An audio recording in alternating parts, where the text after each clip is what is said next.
Kıymetli dostlar selamlar. Las Vegas YouTube kanalına hoş geldiniz. Evet, bir teknik analiz programıyla daha karşınızdayız. Nasılsınız? Ne var ne yok? Keyifler nasıl? Umarım her şey yolundadır. Evet, kanalımızda bir takım değişiklikler gerçekleşti. Şimdi onları geçmeden önce bir seste, görüntüde bir sorun, sıkıntı var mı onu öğreneyim. Her şey yolunda mı? Yazarsanız chat ekranından sevinirim.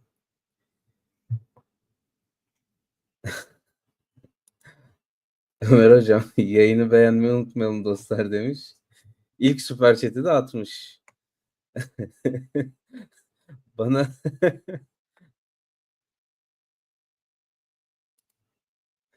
Semih Hocam bizde 2 dakika ezan okuyor. Ben kaçar şimdilik, tekrardan hayırlı uğurlu olsun demiş. Teşekkürler Ömer Hocam. Sağ olun sağ olun. İlk süper chat sizin Ömer Hocam. Ben bir deneme yaptım sadece. Bakalım kimler gelmiş. Hasan Hocam hoş geldiniz. Teşekkürler. Zümrüt işi bırakıp koşarak geldim demiş. Hoş geldiniz. Hoş geldiniz. Sıkıntı yok, sesi iyi demiş. Teşekkürler. Tamam. Tamam. Evet, gördüğünüz gibi kanalımızda artık Süper Chat ve katıl butonu aktif oldu. Bakalım hayırlı uğurlu olsun diyelim. Evet dostlar, nasılsınız? Ne var ne yok? Görüşmeyeli bir süreden beri tabii özel işlerim vesaire vardı. Yayın açamadım. Bir yaklaşık 3-4 günden beri. Ancak piyasada zaten öyle farklı bir durum söz konusu değildi. Tabii temel taraftan yine çeşitli haber akışları gerçekleşmiş olmasına rağmen bizi çok fazla böyle en azından grafik üzerinde görebileceğimiz şiddetle etkileyen bir durum olmadı. Tabii olumsuz bir durum var mı diye bir soru sorarsak herhangi bir olumsuz bir haber akışı da gerçekleşmedi. Dolayısıyla bizim için herhangi bir sorun, sıkıntı görünmüyor. Tabii ben bir short işlemi açmıştım. Geçtiğimiz yayınlarda da e, yayın esnasında açmıştım. Geçtiğimiz yayınlarda da bahsetmiştim nasıl bir işlem açtığıma dair bilgi vermiştim. Yaklaşık 15x, yanlış hatırlamıyorsam 15x'lik bir short işlemim vardı. Yalnız 86.200 dolar seviyesine stop oldu. Herhangi bir kar işlemi almamıştım. 80.200 dolar seviyesine bir %50 işlemi kapatma emrim vardı. Lakin oraya kadar gelmedi. Bir 80.900 civarına kadar geldi. Tabii hedef gelmeyince stop olduk. Yapacak bir şey yok. Halihazırda XCN short'um devam etmekte. Ondan da herhangi bir kar almış değilim. Şu an için anlık olarak da baktığımda işlemim %88 oranında bir kar yazıyor. Dolayısıyla birbirini hedgelemiş oldum. O işlemde bir sorun, sıkıntı yok. Zaten %30 zararı kabul ederek girdim bir işlemde. Şimdi temel taraftan haber akışlarına falan baktığımızda yine tabii ne yapacağız? Piyasayı hem dostlarımız yavaş yavaş yerlerini alsın, bir de plansız oldu. Türkiye'de şu an iftar vakti. Tabii Hollanda'dayım. Onu kaçırmış oldum. Kusura bakmayın. Tabii ne yapacağız? Önce bir genel piyasayı bir değerlendirelim. Haber akışlarına vesaire bir bakalım neler oldu bir genel olarak onlara bir bakalım. Onun dışında yine Bitcoin ve tabii altcoin'lerdeki teknik görüntüleri birlikte incelemeye çalışırız. Piyasanın neresindeyiz, nerelerinde olabiliriz şeklinde çeşitli e, konularda yorumlarımızı ifade etmeye çalışırız. Tabii geçtiğimiz hafta bildiğiniz gibi Fed'in bir faiz kararı söz konusuydu. Bu faiz kararında önce biz yapmış olduğumuz yayınlarda zaten neler olabileceğine ilişkin sizlere elimizden geldiğince bilgi vermeye çalışmıştık. Yorumlarımızı belirtmiştik sizlere. Yorumlarımızın dışında herhangi bir durumla karşılaşmadığımızı gördük. Zaten beklenti faizin sabit bırakılması yönündeydi. Beklenti çerçevesinde gerçekleşen bir faiz kararı oldu ve biz çok fazla fiyat üzerinde bir hareket görmedik. Zaten olumlu olmasına rağmen Fed faiz kararının sabit bir şekilde bırakılması olumlu olmasına rağmen tabii biz fiyat üzerine ne olumlu ne olumsuz çok şiddetli bir e, fiyat hareketiyle karşılaşmadık.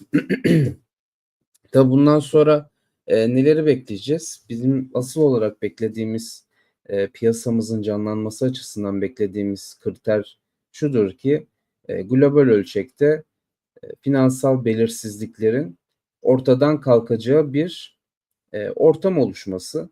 Bu finansal belirsizliklerin ortadan kalkması da biraz Trump'a bağlı aslında. Gerçi gerek böyle yine şimdi haber akışlarında birlikte e, bir özet geçeceğim ben. O özetlerin bir tanesinde de zaten Trump'ın e, uygulamış olduğu gümrük vergilerinde esnemeler gerçekleşebilir diye bir açıklamada bulunmuştu. Bu zaten geçmişte de ifade etmiştik. Biz Trump bir siyasetçi değil, bir devlet adamı değil. Trump bir tüccar, bir ticaret adamı. Dolayısıyla bu ticaret adamlığı vasfını çok iyi bir şekilde ortaya koymaya çalışıyor. Lakin tabii ki e, devletler ne yazık ki bir şirket değil. Bir şirket yönetir gibi devlet yönetmek tabii ki mümkün değil. Dolayısıyla tezatlıklar oluşuyor. O belirsizlikleri neden olan şey de aslında bu tezatlığın bizzat kendisi esasına baktığımızda. Tabii elini yüksekten açıyor. Yani Kanada olsun, bu Grönland'ı alma mevzusu gibi mevzular olsun. AB'ye, Çin'e, Kanada'ya yine yüksek oranda gümrük vergisi koyması olsun. Tabii biz ne söylemiştik geçtiğimiz yayınlarda? Bunları gevşetebilir zaten veya belki tamamen kaldırabilir şeklinde bir yorumda bulunmuştuk. Keza bunun gerçekleştiğini görüyoruz Trump tarafında. Bu şekilde bir durum söz konusu. Bu da tabii küresel ölçekteki belirsizlikleri bir nebze de olsa yumuşatıyor. Tabii bunların net bir şekilde karara bağlanması da çok önemli dostlar.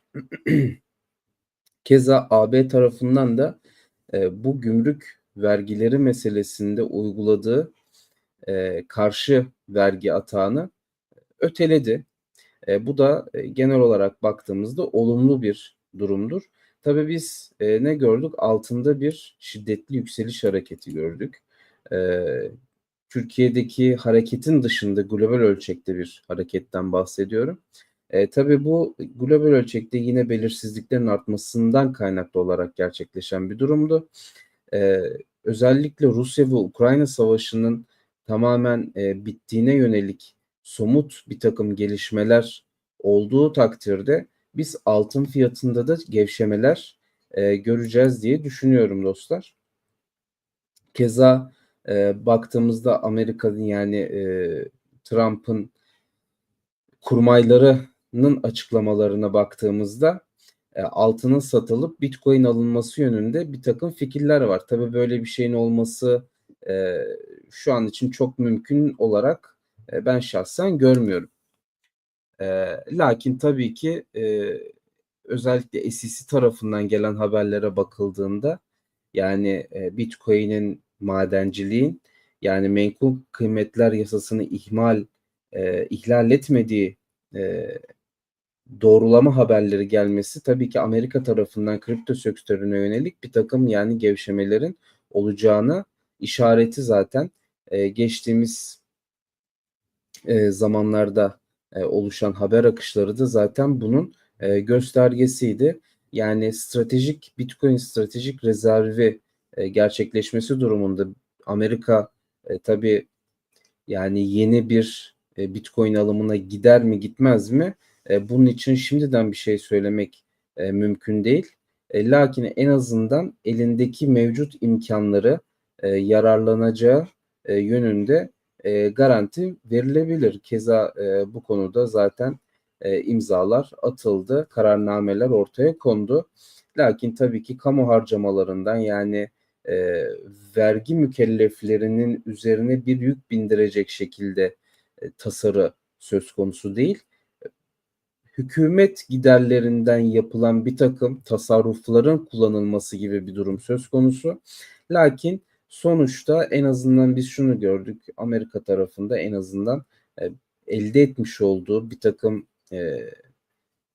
girişimlerle elde etmiş olduğu Bitcoin'leri satılmayacağına yönelik bir karar söz konusu. Bu da bizim piyasamız açısından çok çok önemlidir.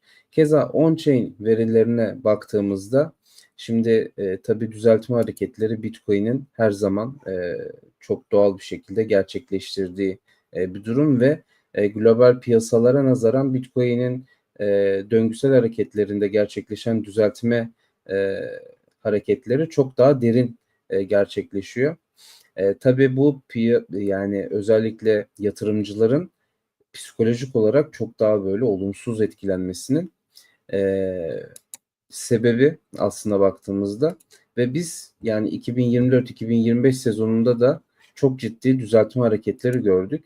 Özellikle altcoin'lerde Bitcoin'in üzerinde gerçekleşen bu düzeltme hareketinin altcoin'lerde çok ciddi bir şekilde baskı yaratmış olması da bizlere çok ciddi bir şekilde psikolojik olarak baskı oluşturdu. Portföylerimizi yönetme noktasında ciddi bir şekilde zafiyet yarattı. Özellikle psikolojisini yönetmekte zorlanan dostlarımız ne yazık ki elindeki malları satmak zorunda kaldılar. Bugün baktığımızda on-chain verileri tarafına balinaların yüklü bir şekilde ürün topladığını, küçük yatırımcının ne yazık ki elindeki ürünlerinin sattığını görüyoruz. Telegram duyuru kanalımızda da zaten bunların haberlerini paylaşıyoruz dostlar. Tabii biz bu tüm haber akışını birlikte değerlendirdiğimizde şunu görüyoruz. Bir takım şeyler artık böyle oturmaya başladığı gibi bir durum söz konusu. Bir takım şeyler artık yerli yerine oturup artık belirginleşmeye başlıyor. Böyle bir ortamda tabii piyasamızın yukarı yönlü hareketinin başlayacağı zamanların yaklaştığını söylemek mümkün dostlar. Tabii altcoin'ler ezilmiş olmasına rağmen daha da bu seviyelerden biraz daha böyle bir ezilme durumu söz konusu olabilir mi? Tabii ki olabilir dostlar. Keza Bitcoin'in olası şiddetli yapacağı hareketlerde dominansın yükselmesiyle birlikte altcoin'lerde biz yine ufak geri çekilmeler görme durumumuz söz konusu olabilir. Keza bugün Binance'a baktığımızda bildiğiniz gibi Binance'te bir delist durumu söz konusu. Delistler oylanmakta şu an. Hangi ürünlerin delist edeceğine yönelik bir oylama söz konusu. Keza olası delist edilme ihtimali olan ürünler de Binance tarafından duyurulmuş şekilde dostlar. Onu da biz yine duyuru kanalımızdan paylaştık. Oradan da bakabilirsiniz. Tabii ki yatırım yapılma noktasında karar verilmeden önce bu listeler kesinlikle kontrol edilmeli. Tabii bu listeden kalkan ürünlerin, kaldırılan ürünlerin potansiyel bir şekilde yükseliş hareketini başlatması muhtemel olmasına rağmen risk oranı çok yüksektir dostlar. O yüzden riskinizi bu listeyi kontrol ederek o liste dahilinde yönetmeniz uygun olacaktır diye düşünüyorum dostlar. Evet, şöyle teknik incelemelere başlamadan önce bir chat ekranıma bir dönmek istiyorum. Bakalım kimler gelmiş. Bir soru vesaire varsa onları da hem almış olalım. Evet. Ömer Hocam bu arada ilk abone üyeliğini gerçekleştirmiş. Katıl butonuna basmış. Aynı zamanda 10 tane de katıl üyeliği hediye etmiş dostlar. Sanırım siz de üzerine basarak katıl üyeliğinden faydalanabilirsiniz diye düşünüyorum. Evet. Hayırlı olsun demiş. Sizi bekledik. Gözümüz arıyor demiş Zümrüt. Teşekkürler, teşekkürler. Ethereum lütfen demiş Serdar. Ethereum'a da bakalım. Mustafa İnce iyi yayınlar demiş. Teşekkürler. Ve umuma zuhur. Selamünaleyküm. İyi yayınlar üstadım demiş. Teşekkürler. Hoş geldiniz. Evet. Ummazur bizim moderatörümüz değil miydi ya? Ben mi yanlış hatırlıyorum? Sanırım şeyden diğer Altcoin TV'de ortak yayın yapıldığı için oradan yazılmış. Yoksa Las Vegas'ta moderatör olması lazım Ummazur'un. Evet. Öyle mi bir teyit alayım? Yoksa bir yanlışlık olmasın. TV diyelim. Evet orada da yayınımız, ortak yayınımız devam ediyor. Evet Umuzur oradan yazmış. Hoş geldiniz. Aleykümselam. Evet sorun sıkıntı yok. Şöyle. Evet. Yine tabii Bitcoin'i öncelikle teknik görüntüsünü inceleyeceğiz. Yine Ethereum ile devam eder. Total grafiklerimizi akabinde bakarız. Evet. Nerede kaldık? Heh, evet. Hoş geldiniz. Aleykümselam. Şimdi ekranım zaten mevcut. Hemen grafiğime geçiyorum. Bitcoin ile birlikte teknik görüntüleri incelemeye başlıyorum dostlar. Tabii aynı zamanda sizin de altcoin'lerde sorularınız olursa onları da belirtirseniz not alırım. Yarı sohbet, yarı altcoin incelemeleri şeklinde devam ederiz. Aynı zamanda sorduğunuz farklı sorular olursa da onları da elimizden geldiğince yanıtlamaya çalışırız dostlar. Şimdi şöyle ki aslında benim short açmama sebep olan yapıda genel olarak bakıldığında çok fazla bir değişiklik olmamasına rağmen bir yukarı hamle gerçekleşti. Bu yukarı hamlede tabii ki benim stop seviyem 86.200 dolar seviyelerinde olduğundan kaynaklı stop oldum. Tabii ben aslında şuradaki yükselen trendi şu şekilde çizmiştim dostlar. Aynen şu şekilde bir yükselen trendten bahsetmiştim. Tabii burada trendin altına yaptığı kırılım da retest hareketin de gelmesiyle birlikte tabii en azından ben bir ilk hedefim benim şu seviyelerde. Şu seviyelere kadar bir atak bekliyordum. Lakin buraya kadar gelmedi. Zaten gelseydi en azından %50 olarak işlemi kapatmış olurdum. Dostlar emrim orada vardı.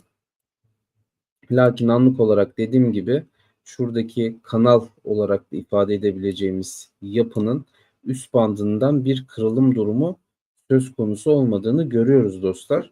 Aynı zamanda yükselen trendi de yapmış olduğu son hareketlerle şu şekilde revize etmek daha mantıklı olacaktır diye düşünüyorum dostlar. Tabi burada kırılımlara bakmamız önemli. Kırılımlar ne tarafa doğru gelecek?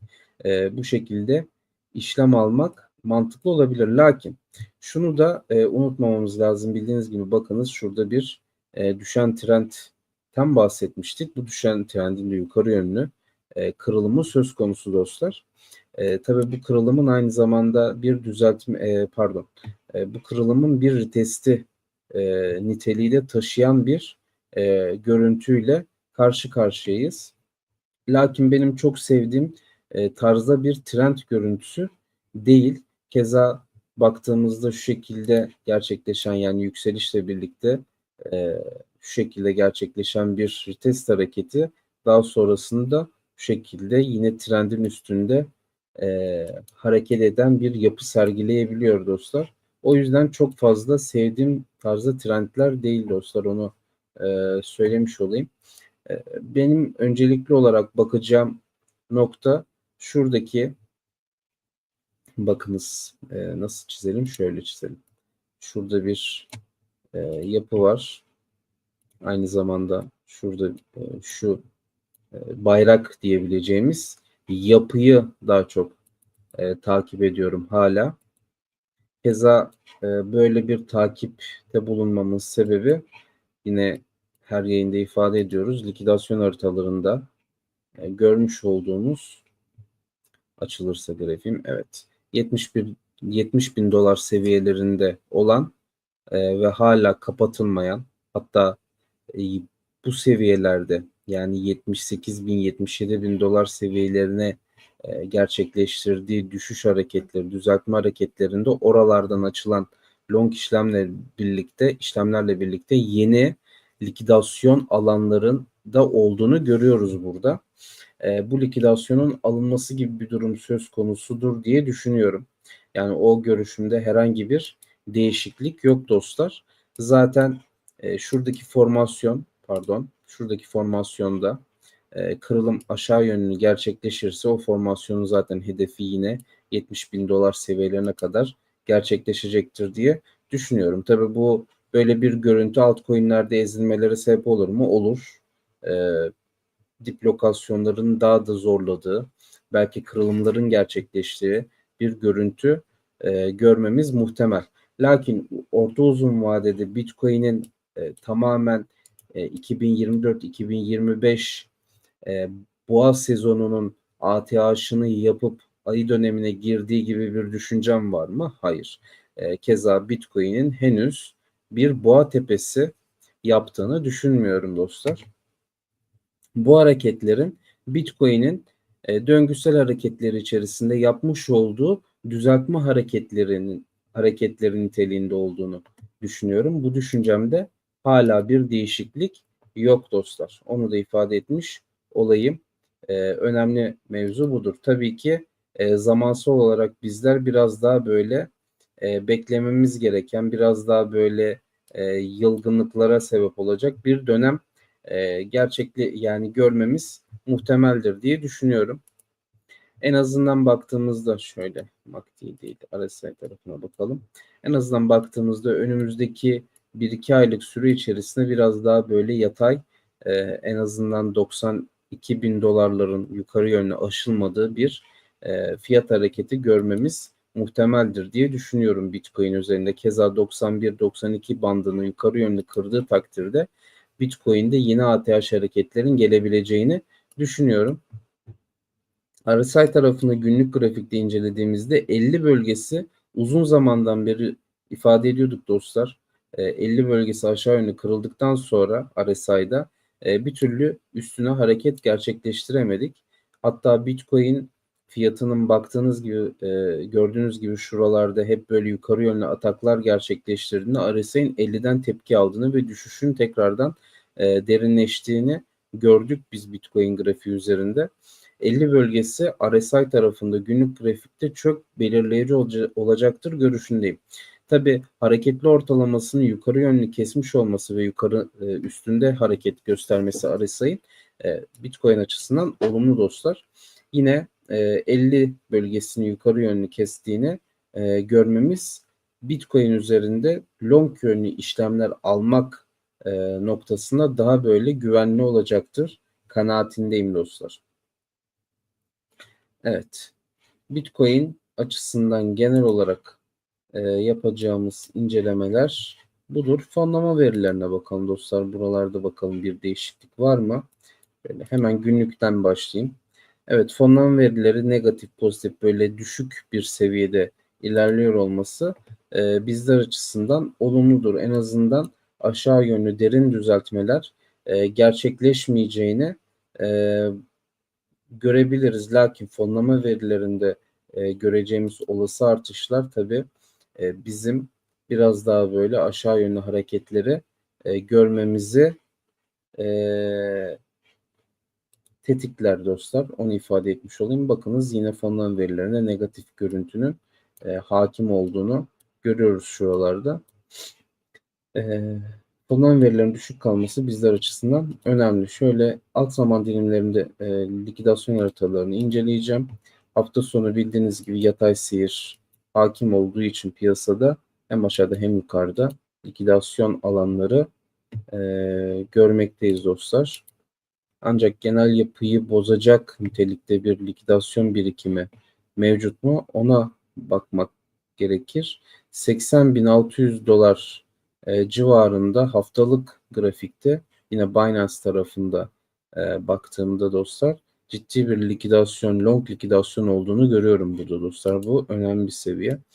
Bu tabii iştah yaratacak bir etkidir, bir görüntüdür. O likidasyonların oradan alınması muhtemeldir diye düşünüyorum dostlar.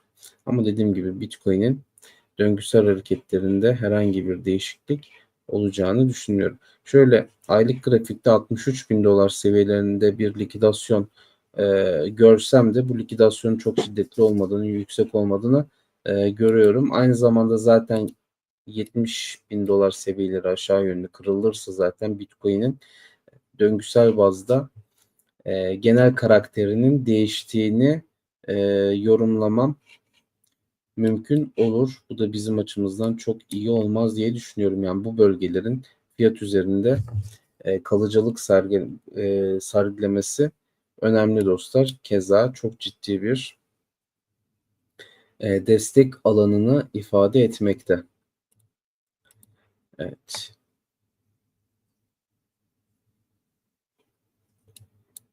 Evet, oradan bildirim geldiği için direkt yazmıştım. Beğeni de yapalım dedim. Gelmişken alt konuda. İyi olmuş hocam, süper olmuş.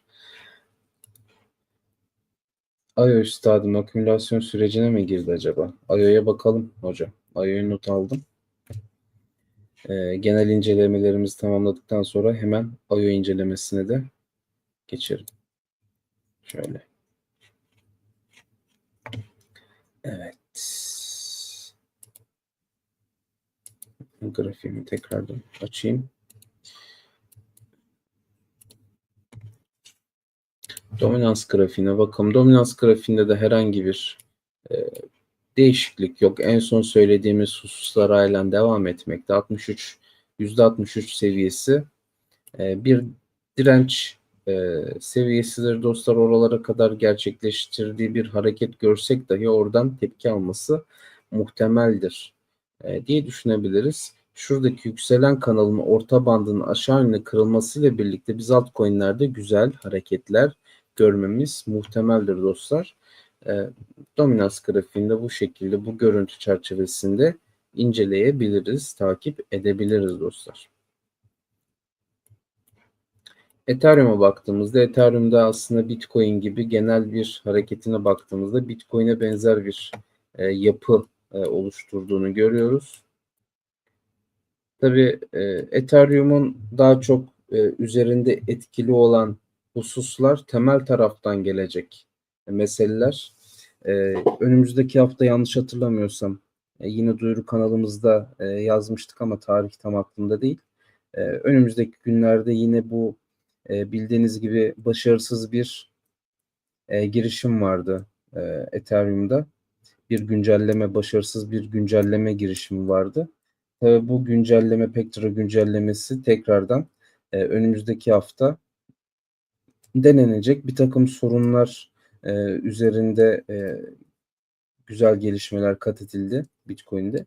Bu önemli olacaktır. Bunun akabinde daha önemli olacak mevzu yine BlackRock tarafından da ifade edildiği gibi yakın geçmişte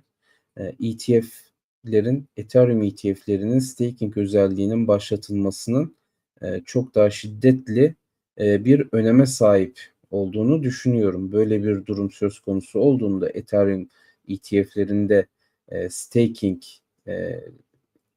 gelirlerinin başlatılmasını gördüğümüzde dostlar biz Ethereum'un güzel hareketler yaptığını izleyebiliriz diye düşünüyorum. Teknik yapıdan ziyade özellikle staking'in aktif olması Ethereum fiyatında şiddetli bir yükseliş hareketini başlatacaktır görüşündeyim. Total grafiklerini de uzun zamandan beri incelemiyorduk. Ancak total grafiğimde de market cap grafiğimde, total market cap grafiğimde de herhangi bir değişiklik olduğunu göremiyorum dostlar. Yine Bitcoin grafiğiyle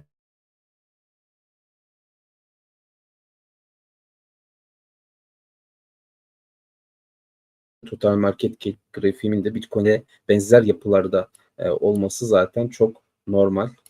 Total 3 grafiğim ve Others grafiğimi ben önemsiyorum dostlar. Total 3 grafiğim şurada hatta bir Tobo görüntüsü bile oluşturmuş. Bu güzel bir yapı.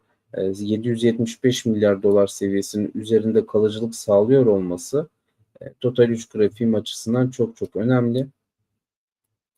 Bu seviyenin üzerinde kalıcılık gösteren bir Total 3 grafiği ile birlikte biz Bitcoin'de düşüşler görsek bile altcoin'lerde gerçekleşen geri çekilmelerin sınırlı kalacağını söyleyebiliriz dostlar.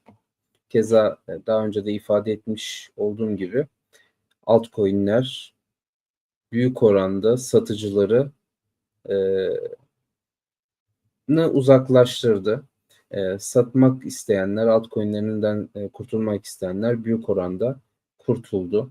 Aslında silkeleme operasyonları altcoin'lerde başarıyla gerçekleşmiş oldu. Keza Bitcoin'de bile aynı hareketin olduğunu söyleyebiliriz. Keza balinaların yüklü bir şekilde alımlar yaptığını, gerek Bitcoin'de gerek Ethereum tarafında alımlar yaptığını görüyoruz dostlar. Others tarafına baktığımda dostlar, Others tarafında da şu yükselen trendin tekrardan üzerinde kalıcılık göstermesini önemsiyorum. Bu yükselen trend Aders grafiğimde önemli bir trend. Önemsediğim bir trend. Kaybetmesini istemediğim bir trend dostlar. Lakin şurada belirtmiş olduğum çok kıymetli bir destek alanı da var Aders grafiğimde. Bu destek seviyemi, yani 222 milyar dolar seviyemin üzerinde kalıcılık görüyor olmam Aders grafiğimde çok önemli bulduğum bir durum dostlar. Onu da söylemiş olayım. Dolar endeksine baktığımda dolar endeksinde ufak bir yukarı yönlü kıpırdanmalar var. Söylemiş olduğum gibi Amerika tarafında bir takım şeyler artık yerli yerine oturuyor. En azından belirsizlikler itibariyle bakıldığında yerine oturuyor. Bu da dolar endeksi üzerinde ufak bir kıpırdanmaya sebebiyet vermiş. Lakin tabii benim artık dolar endeksi tarafında 99 seviyelerine kadar, 100 seviyelerine kadar bir düşüş görmem e, muhtemeldir diye düşünüyorum dostlar. Şöyle Nasdaq tarafına bakacak olursak, Nasdaq tarafında hala hedefim gerçekleşmemiş. Şu kırılımdan sonra ikili tepe hedefimin %7.86'lık bir düşüş gerçekleştirebileceğini söylemiştim, ifade etmiştim. Tam manasıyla hedefim gerçekleşmiş değil dostlar. Orada da şöyle SPX'e bakalım. SPX'te de destek lokasyonumuzun kırılımı ile birlikte retest hareketinin gerçekleşmiş olduğunu görüyoruz. Aynı zamanda şu yükselen bandın, kanalın orta bandının da kırılması ile birlikte artık alt bandına kadar bir hareketin gerçekleşebileceğini söylemek mümkün. Tabii böyle bir düşüş hareketinin gerçekleşmesi bizim piyasamız açısından en azından global piyasalarla korelasyonumuzun ortadan kalktığı, yani Bitcoin'in olumlu bir şekilde, pozitif bir şekilde ayrıştığı bir piyasa görmemiz açısından iyi olsa da bu düşüş hareketine global piyasalardaki, finansal piyasalardaki, küresel ölçekteki belirsizliklerin arttığı bir ortamda görmememiz gerekiyor. Eğer bir belirsizlik durumu söz konusu ise ve bu belirsizlikle birlikte biz Nasdaq S&P tarafında şiddetli düşüşler görüyorsak, yani teknik analizin söylediği seviyeleri böyle bir ortamda yakalarsak biz çok da bizim açımızdan olumlu bir durum söz konusu olmaz dostlar. Keza bizim asıl amacımız Bitcoin'in pozitif ayrışacağı bir piyasa görmek. Tabii Nasdaq ve S&P'den çıkan kurumsal paranın, özellikle yüklü miktarın daha riskli yatırım araçlarına yöneldiği bir piyasa görmek bizim açımızdan önemlidir. Keza aynı şey biz altın içinde söylemekteyiz dostlar. Altında benim hala 3251 dolar beklentim olmasına rağmen bu tamamen teknik bir görüntü itibariyle söylemiş olduğum beklentidir. Lakin özellikle savaş risklerinin ortadan kalktığı bir gündemle karşılaşırsak, yani Rusya-Ukrayna savaşının tamamen bittiğine, barış anlaşmasının imzalandığına dair net haberler gördüğümüz takdirde altın fiyatının da yavaş yavaş salındığını göreceğiz dostlar diye düşünüyorum. Tabii böyle bir harekette bizim açımızdan da çok olumlu olacaktır.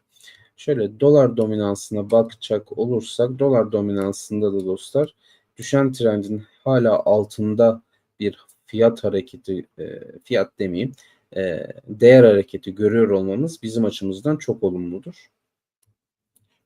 Keza özellikle 4.83, %4.83 seviyesinin altına bir hareket.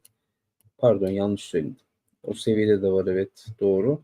Lakin şu seviye daha önemli. %5 seviyesinin kırılımı ile birlikte biz dolar endeksi dolar dominansı tarafında düşen hareketlerin derinleştiğini görmemiz muhtemel olur.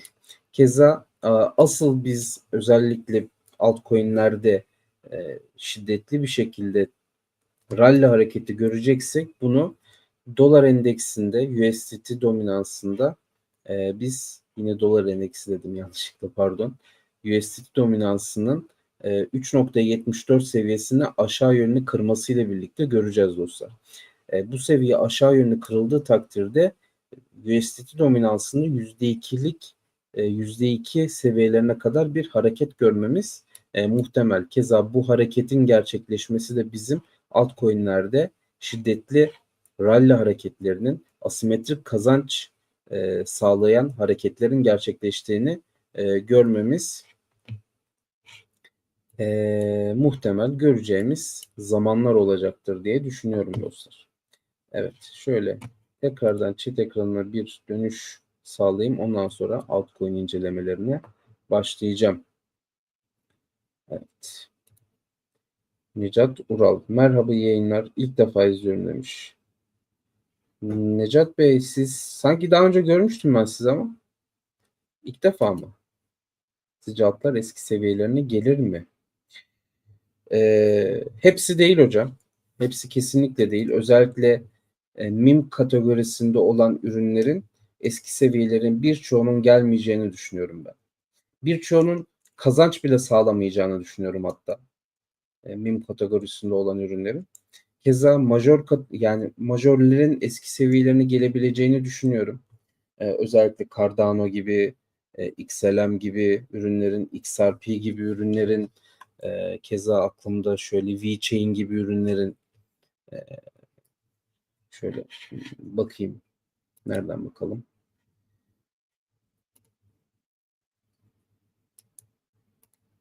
Şöyle şuradan bakacak olursak.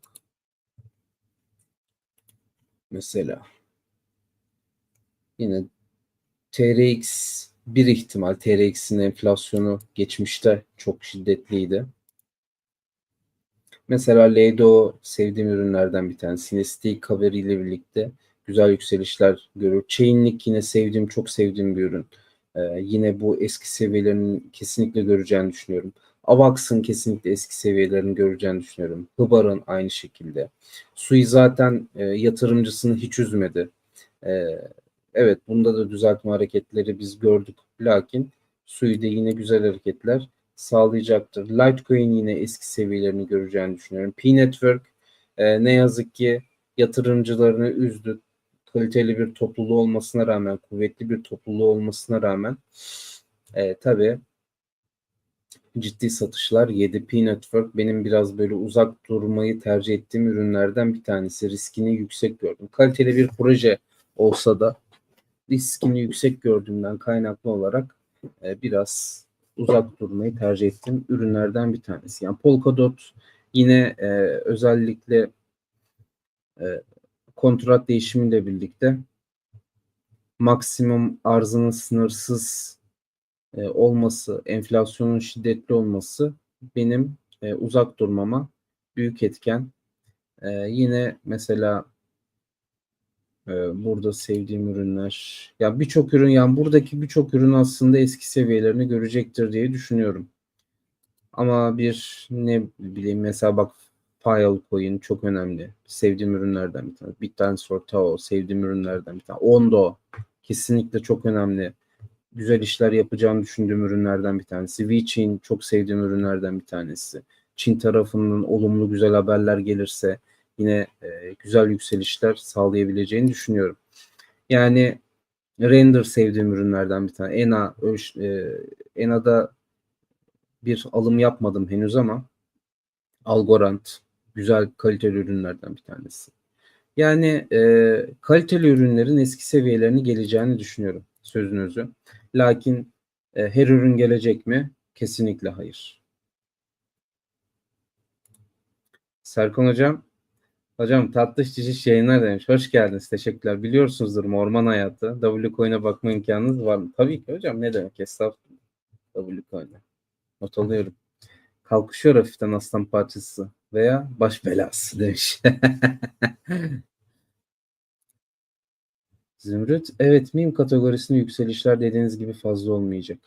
Yani şöyle, özellikle Solana ekosisteminde ortaya çıkan meme coinlere bakın. Birçoğu hareket bile etmeyecek. Sürekli düşecek. Zaten düştüler. %99 oranında yatırımcısına para kaybettirdi birçoğu. Hani milyon seviyesinde rakamları görüyoruz ya biz CoinMarketCap'te ürün sayısına baktığımızda. O zaten o milyonlar sayısını oluşturan ürünler Solana ekosisteminde PanFun'da ortaya çıkan meme coin'ler tarafından sağlanıyor. Yani birçoğu zaten artık para girişi sağlamayacak. Yani o yüzden yani bizim üzerinde ağırlık göstermemiz gereken ürünlerin daha çok böyle e, borsalarda listeli olan ürünler olduğunu düşünüyorum. Tabii merkeziyetsiz tarafa DEX'lere para akmayacak mı? Akacaktır. Yani oraya da akacaktır. Lakin biz özellikle yeni para akışından taze kanla birlikte biz güzel yükseliş hareketleri göreceğiz diye düşünüyorum. Ama taze kanda DEX'lerle birlikte başlamaz hiçbir şekilde. Kesinlikle merkezi borsalar tarafından başlar. Yani Binance'e, OKEX'e, Coinbase'e para girişleriyle biz böyle şiddetli yükseliş hareketleri göreceğiz kanaatindeyim. O yüzden oradaki sayının 24 milyon, 25 milyon olmasını önemsemiyorum çok fazla dostlar. Onu ifade etmiş olayım. Evet, canlı sohbete hoş geldiniz demiş. Gizliliğinizi korumaya ve topluluk kurallarımıza uymayı ve yayını beğenmeyi ihmal etmeyin demiş Ummazur. Çok kıymetli bir hatırlatmada bulunmuş. Sağ olsun, var olsun. Fatih Sadıç. Hocam Peanut yorumlar mısınız? Grafiğini mi hocam? Peanut'ın. Grafiğine bakalım. Ürünü zaten aslında meme coin'lerin yorumunu yaptığım zaman Peanut'ı da yorumlamış oldum. Yani meme kategorisindeki olan ürünlere genel yaklaşımım belli. O yüzden Peanut özelinde ekstra bir şey söylememe gerek yok. Ethereum demişti Serdar. Ethereum'a bakalım. Baktık Ethereum'a pardon. Ethereum'a baktık. Bir an bakmadık diye hatırladım. Ethereum'a baktık. Tamam. Evet. Şöyle, şu reklamlar da tabii can sıkıyor. Onları kapatalım.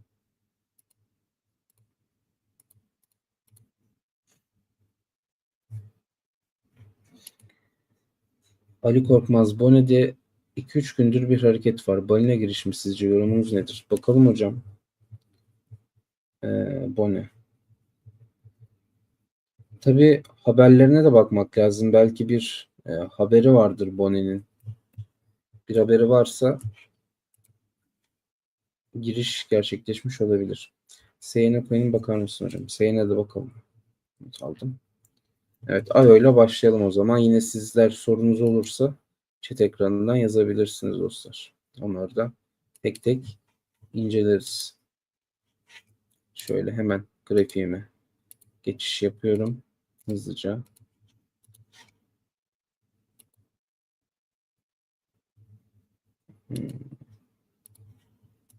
Sizler de o arada yayını beğenmeyi unutmayın diye. Ayo. USD. Nereden bakalım Ayo'ya? Binance'dan bakalım. Daha uzun bir grafiği varsa sanırım Binance'dan bakabiliriz, evet.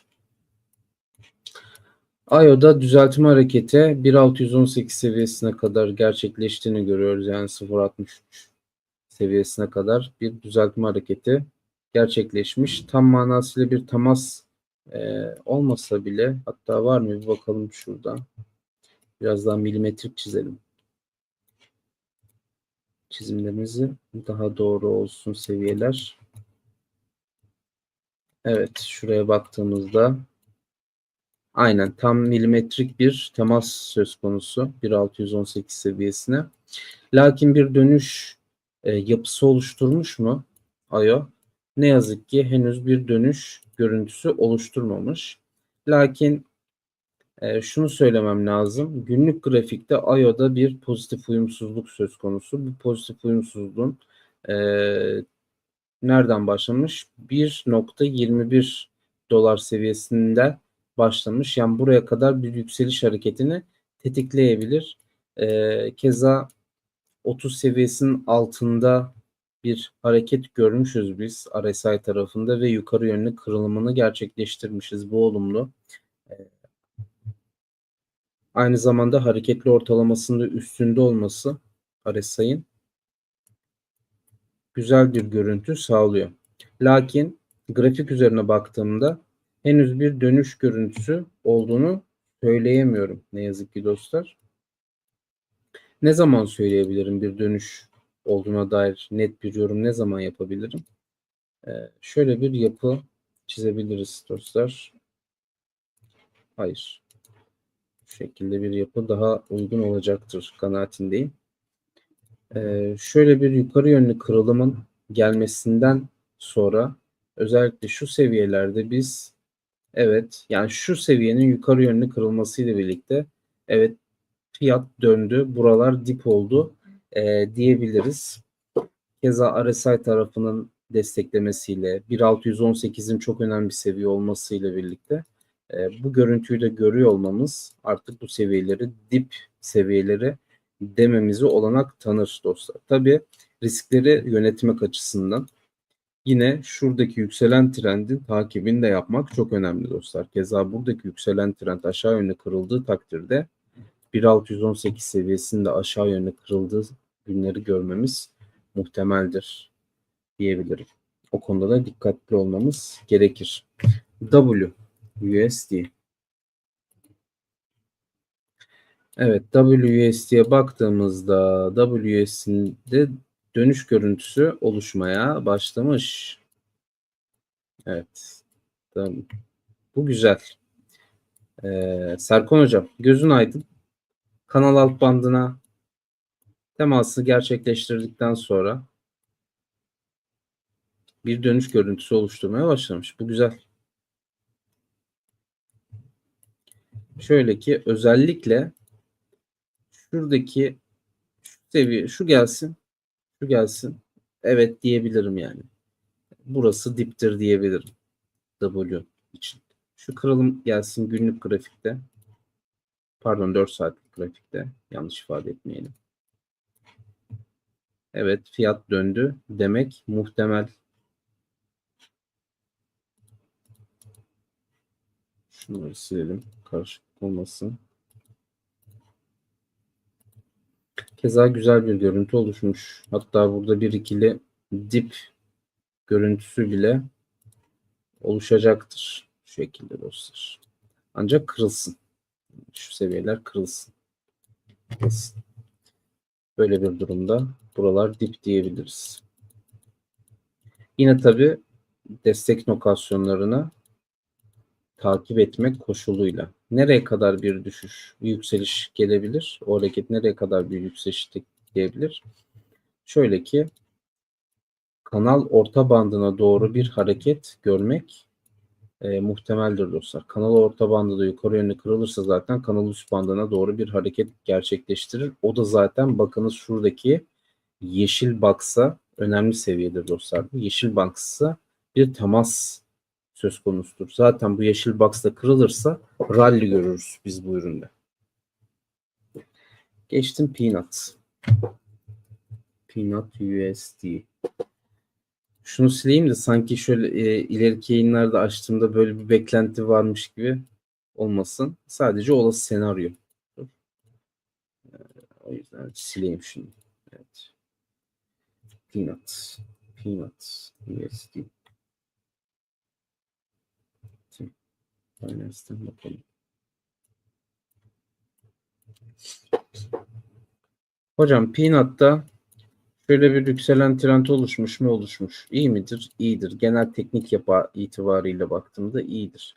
Lakin riskinin çok yüksek olduğu bir kategori, meme kategorisi. Şu seviye yukarı yönlü kırılıp buralarda bir hareket gerçekleşirse belki buralara bir atak öngörülebilir. Tabi buralarda yapacağı kalıcılık hareketi buralara bir hareket getirebilir. Lakin bu seviyenin yukarı yönlü kırılmasını çok ihtimal vermiyorum. Peanut üzerinde. Keza şöyle bir yapıda söz konusu olabilir önümüzdeki günlerde.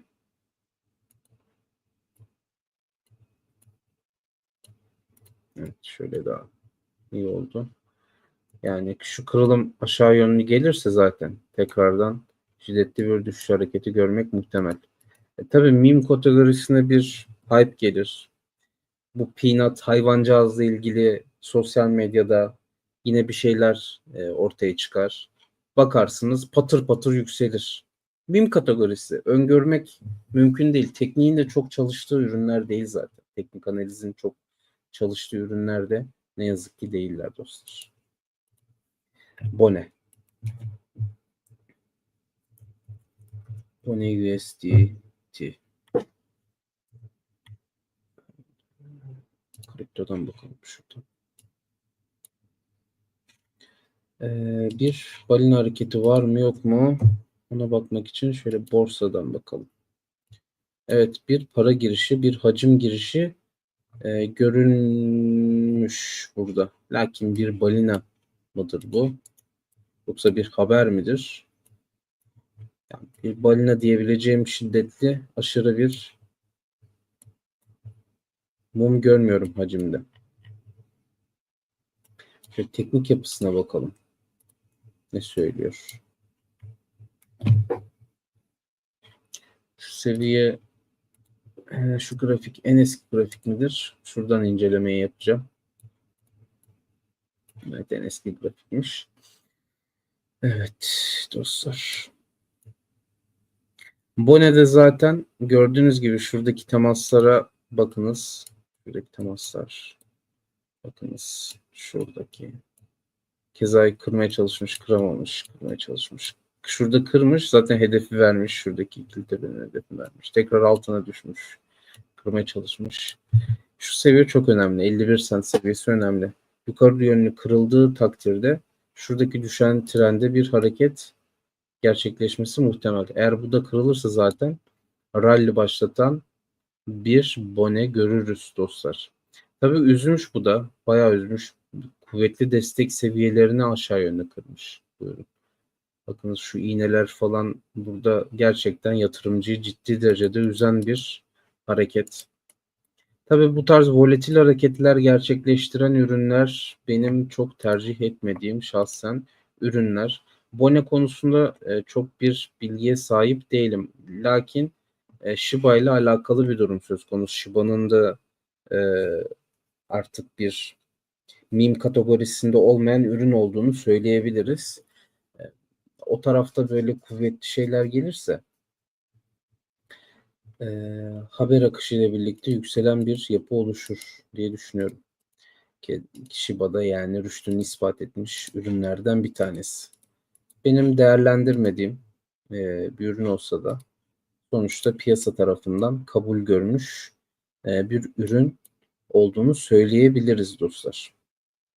Yani şu aralığın kırılması, yukarı yönlü kırılması önemli. Şu ana kadar yapmış olduğu hareket güzel bir hareket. Yani şuradaki en azından direnç seviyesini yukarı yönlü kırmış olması, hatta orada bakınız bir test hareketi bile gerçekleştirmiş. Bu hareket çok önemli bir hareket. Tekrardan bu seviyenin kalıcılık göstereceğini öngörmek muhtemel. Konu özelinde. SYN BSD. Bitcoin grafiğine çok benziyor bu da. Sanki Bitcoin'le aynı hareket ediyor. Şuradaki hareket aynı Bitcoin hareketi gibi. Lakin bu üründe dostlar 25 sent seviyesini yukarı yönlü kırsın önce. Daha güvenli olur. Çünkü bakınız yani 1.610 sent seviyesine kadar bir düşüş görmek muhtemeldir hala. Yani garanti midir? Değildir. Yani burada short girin demiyorum yani. 19 sentten 10 sente kadar bir short girin demiyorum. Lakin yukarı yönlü bir hareketin gerçekleşeceğine dair de bir dönüş görüntüsü ne yazık ki oluşmamış. Ne zaman işleme girilebilir short yönlü? Şurada şu yapı bakınız. Evet, şöyle istersek daha iyi olur. Şu yapı aşağı yönlü kırılır, retest yapar. Evet, short yönlü işleme girilebilir bu üründe. Lakin tabii yukarı yönlü bir hareket yapmayacağını bilmek mümkün değil. Belki yukarı yönlü yapar, direncini kırar. Piyasanın genelinin hareketi de çok önemli olacaktır artık altcoin'lerde dostlar. Yani bu bölgelerin aslında şu an için teyitli mi bu söyleyeceğim şey? Hayır değil. Biraz piyasayı koklamakla alakalı bir durum olduğunu söyleyebilirim. Yani biraz böyle veriye dayalı bir şey söz konusu değil. Onu ifade etmiş olayım, yani uyarılarımı yapmış olayım. Yani element niteliği taşıyor. Biraz element uydurma niteliği, biraz falcılık niteliği taşıyor. Yani bu. O yüzden bu uyarılar önemli. Yani bu seviyelerin böyle diplokasyon seviyeleri olabileceğini düşünüyorum. Birçok üründe görüyorum. Piyasanın geneline bakıyorum. Böyle genel havaya kokladığımda kaliteli ürünlerde bu seviyeler büyük fırsat alanlarıymış gibi hissediyorum dostlar. Bir histir bu. Onu da ifade etmiş olayım. Yani buradan alım yapılacak olsa bile kademeyi her zaman kademe, ben ki bazı ürünlerde uzun zamandan beri altcoin yatırımı yapmadığımı söylemiştim. Lakin onu artık ortadan kaldırdım. Bazı ürünlerde ufak ufak yatırımlar, kademe kademe yatırımlar yapmaya başladım. En son yatırım yaptığım ürün de Link'ti dostlar. Hakan Akar, SNE coin'le korkmayın, hızlı yükselecek, dönüş yapacaktır. Asyalılar uçurur tatlış ciciş bro demiş. Evet, Asyalılardan ben de güzel şeyler bekliyorum. Asyalılardan beklediğim ürünlerde VET var. Ondan sonra hangi ürünler vardı bende ya? Ürünlerimi unuttum. Bir bakayım hemen. Nereden bakayım? Şuradan bakayım. Oradan olmaz. Şuradan bakabilirim. Coin Market Cap.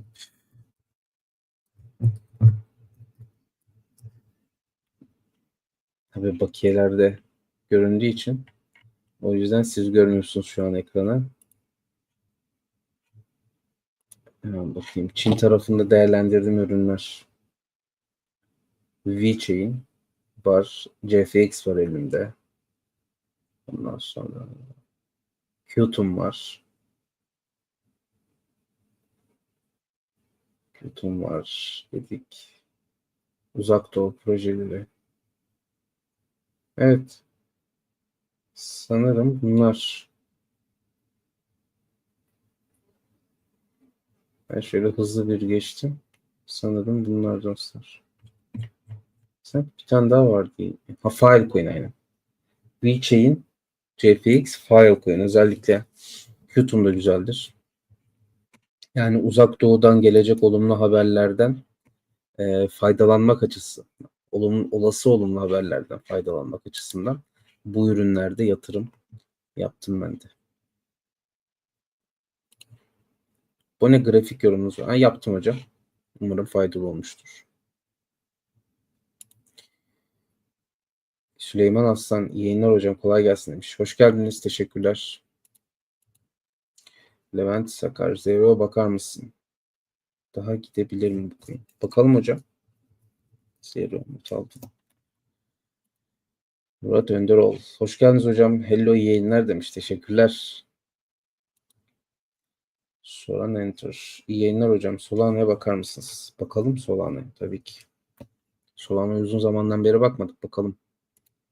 Aynı hocam, Shiba'nın gaz token. O yüzden güzel hareketler yapabilir Bone. Shiba ile birlikte. Shiba tarafından gelecek olumlu haberlerle. D-Coin'e bakar mısın hocam demiş Hakan Akar. Bakalım. D-Coin'e de bakalım.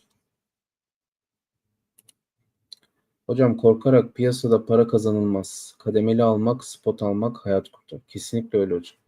Kesinlikle öyle.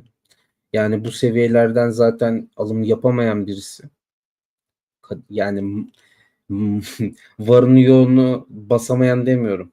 O hareket yanlış olur. Yani ev arabayı sat, ne var ne yok bas, kesinlikle doğru bir tavır değil, tarz değil, kaybettirir. Ne kadar doğru bir yerde alınmış olsa bile kazandıracağını düşünmüyorum ki, yani öyle bir hareket psikolojiyi çok yoracağından dolayı hatalı işlemler yaptırma ihtimali çok yüksektir.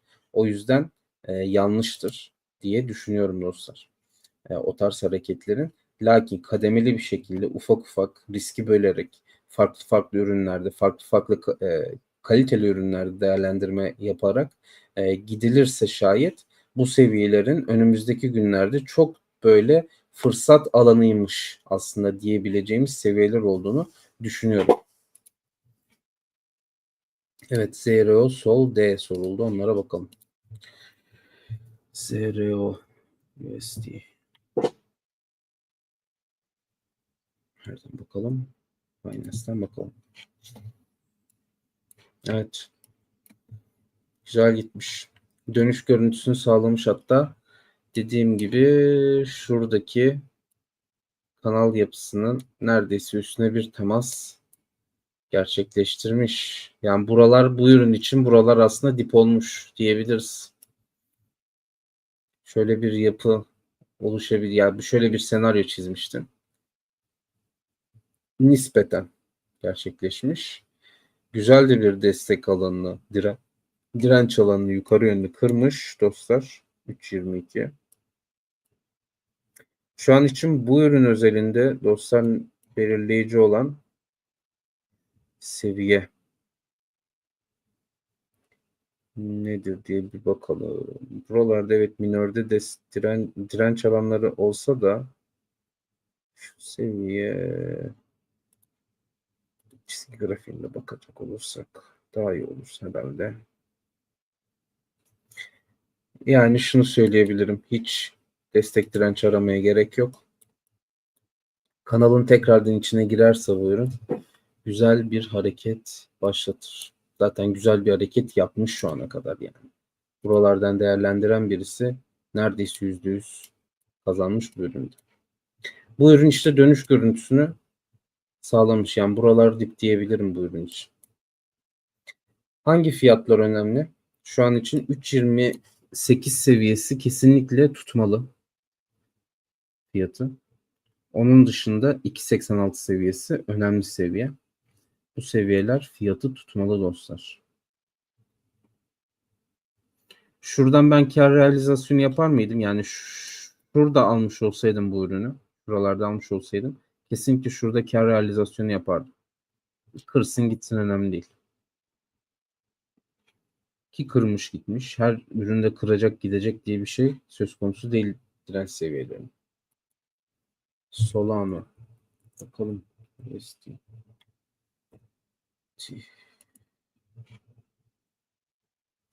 Solda önemli bir destek bölgesinde dostlar. Bu destek bölgesinde tutunuyor olması iyidir, olumludur Solana tarafında. Evet. 134 dolar seviyesini yukarı yönlü kırdığı takdirde şuradaki yapıyı da aslında kıracaktır. Yani kırmış olacak dostlar. Şuradaki üçgen yapısını da yukarı yönlü kırmış olacak. O yüzden 134 seviyesi hem trend bazlı hem de direnç seviyesi bazlı olarak bakıldığında önemli bir seviye. Akabinde nereye kadar bir hareket gerçekleşmesi muhtemel? 154 dolar seviyesine kadar, yani şuradaki seviyeye kadar bir hareket gerçekleşmesi muhtemel olacaktır dostlar.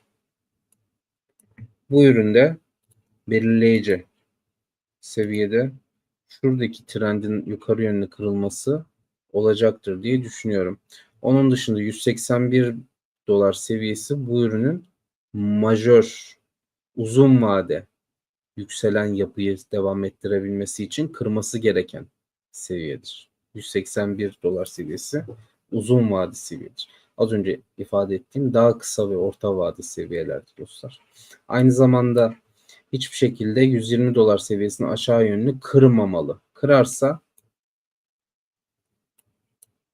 hangi seviyeleri görürüz dostlar? 96 seviyelerini görürüz Solana'da. Solana'nın temel tarafı da önemli. Solana'nın merkezi yapısı benim çok hoşuma gitmiyor. Ama tabii yine ETF piyasalarında olabilecek ürünlerden bir tanesi. Yani kuvvetle muhtemel olacaktır Solana'da. Tabii ETF piyasalarında işlem gören ürünlerin önümüzdeki rally döneminde güzel hareketler gerçekleşmesi muhtemeldir. Sadece onlar gerçekleştirir demiyorum.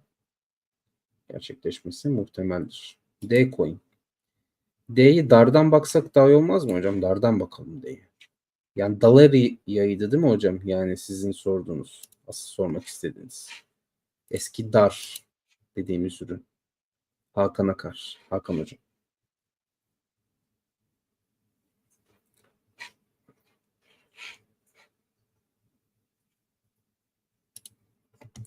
ZRU'yu bir hafta önce aldım. Yüzümü güldürdü bir ürün.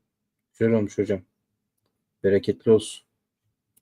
Hocam son olarak DOX hakkında düşünceniz nedir? Temel taraftan soruyorsanız herhangi bir bilgim yok DOX hakkında. Ama şeyi söyleyin. Bu D Dalarya mıydı hocam? Dar. Eski dar dediğimiz. Neyse ben ona bakayım. Siz cevap verin durun. Ben dara bakayım. Çünkü daha eski grafiğine bakmak sanki daha iyi olabilir.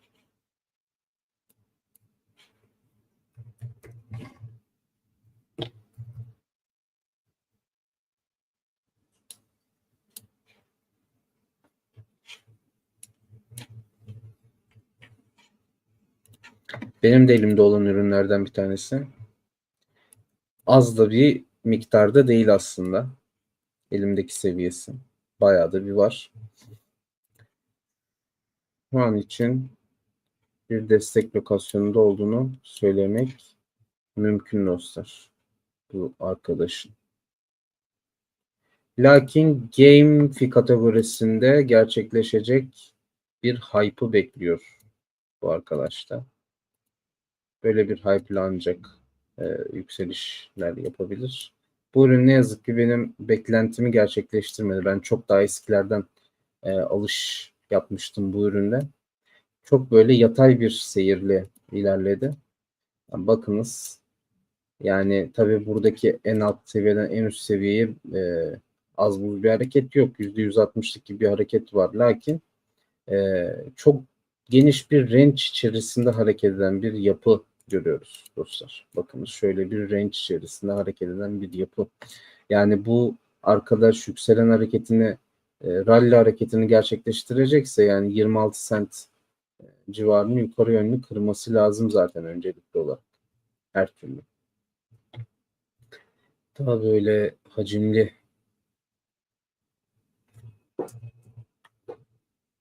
grafiklere bakmak zaten orada bir farklılık var. Evet. Grafik güncellenmeyi durdurmuş. O yüzden buradan bakmak daha iyi olacak.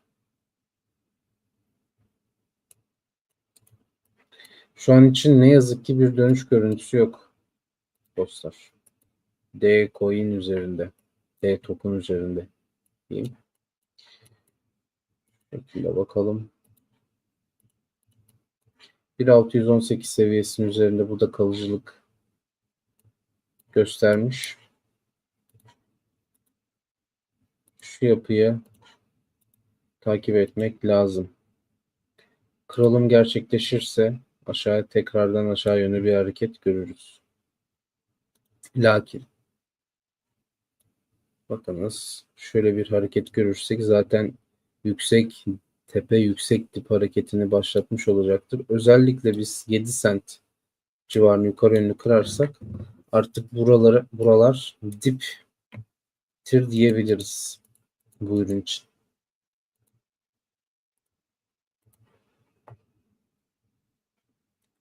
Evet.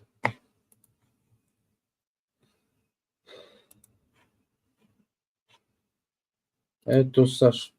Saat 14 dakikayı tamamlamış olduk. Benden bu kadar. Bugünlük bu kadar oluversin. İzlediğiniz için teşekkürler. Kanala abone değilseniz abone olmayı, daha sonraki yayınlardan haberdar olmak için de bildirim ziline basmayı unutmayın dostlar. Kendinize çok çok dikkat edin. İyi akşamlar, bol kazançlar.